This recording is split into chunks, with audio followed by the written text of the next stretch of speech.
Bitta zapravkada 300 km probegni dir suradigan Cobalt avtomobilimiz tayyor bo'ldi. Original jihozlari bilan 400 paketini metan gaz uстановка qilib berildi. Cobalt M7 avtomobili xudo xolasa trassada 300 km, shahar ichida xudo xolasa 250 km probegni dirsillatib urib berilgan avtomobilimiz tayyor bo'ldi.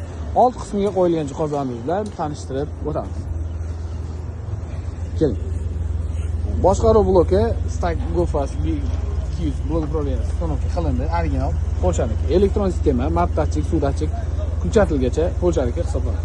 Farsugamiz W01 original kuchli kodli farsugga uстановка qilib berildi. Avtogaz reduktorlari bilan uстановка qilib berildi. Kimga shunday sifatli va ishonchli tezkor xizmatlar kerak bo'lsa, pastda nomer qoldiramiz, bemalol aloqaga chiqishingiz mumkin. Bundan tashqari, barcha turdagi avtomobillarga metan, propan, gaz uстановка xizmati mavjud. Batafsil ma'lumot va narx-navolarni pastdagi raqamlardan olishingiz mumkin.